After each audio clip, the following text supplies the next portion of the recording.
So, ganito magiging itsura ng shareholders equity nyo. So, ordinary share capital, ordinary share premium, tsaka share premium treasury shares. So, ayan, add nyo lang. Tapos, retained earnings nyo. Ayan, 7.2. Unappropriated 14. Total retained earnings nyo is 500,000 dito sa problem na to.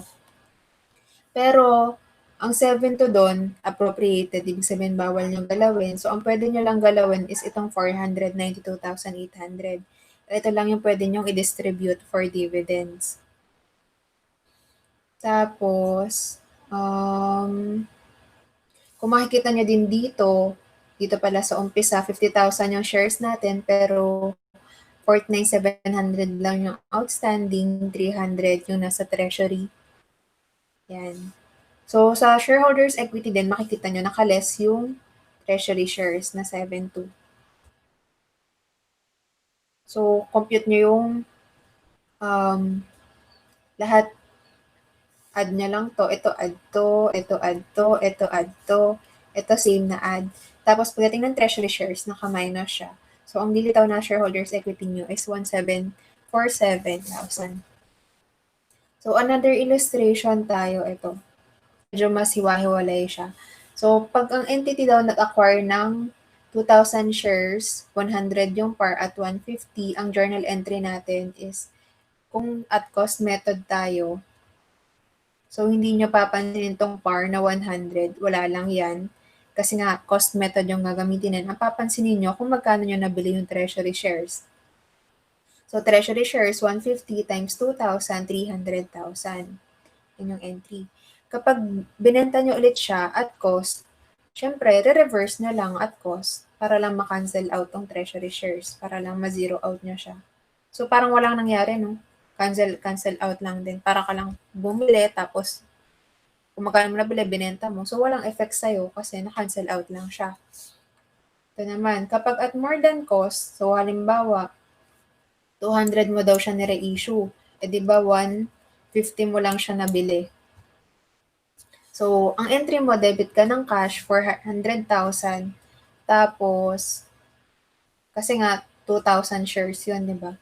400,000. Yung treasury shares mo, 300,000 lang yun, di ba? So, nabenta mo na siya, kaya ka-cancel out mo na, ki-credit mo. So, meron kang share premium treasury shares na 100,000. So, unlike dito sa umpisa na parang walang nangyari kasi nag-cancel out lang lahat. Pag at cost, kumita ka, nadagdagan yung equity mo ng 100,000. Diba? Dahil sa pagbebenta mo ng shares. So, diba? Parang nagiging additional capital siya. Kapag nire-acquire mo yung share mo, tapos binenta mo ng mas mataas. Kapag naman below cost, eto na yun, una nyong titignan kung meron bang balance yung share premium treasury shares. Tingnan nyo lang yung shareholders equity. Kapag may balance yung share premium treasury shares, dito nyo unang ide-debit. Dito. Pero kapag walang balance yung share premium treasury shares nyo, ipapasok na siya sa retained earnings. So, sample tayo. Halimbawa, ang shares is nabenta lang at 100 pesos. Eh, di ba 150 mo siya nabili? So, paanong entry nun? Ito yung cost niya, pero nire-issue mo at 100. So, lugi ka ng 50 pesos, di ba? So, syempre, una yung entryhan yung cash. Magkano ba na-receive niyang cash? 2,000 yung shares, tapos 100 nyo lang siya. Ito pala yung problem. Ito, 100 siya na-reissue. So, 2,000 times 100, syempre ang receive mo lang na pera is 200,000. Pero ang binenta mong treasury shares is worth 300,000 kasi 150 yung cost niya di ba? So, 300,000 minus yung napagbentahan mo, 200,000 minus yung binenta mo is 300,000. So, lugi ka ng 100,000. Ngayon, saan mo siya unang ipapasok? Una mo siyang papasok sa share premium treasury shares. Pero kung titingnan mo kung titingnan mo naman yung mga transaction, walang balance ng share premium treasury shares mo, papasok mo na siya sa RE. So, ang entry natin, yung lugi mo, di ba, 200 minus 100, sa RE siya papasok. Okay. So, paano halimbawa, ito another illustration. Ito yung shareholders equity mo. So, makikita nyo, merong balance ng share premium treasury shares nyo, 20,000. Ayan na. Tapos, halimbawa, nire-issue mo yung shares at 100. So, di ba, meron kang 150 yung cost. Tapos, nabenta mo siya at 100.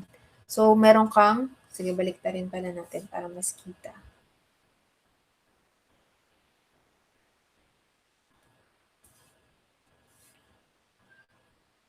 Sold mo siya at 100, pero yung cost niya is 150.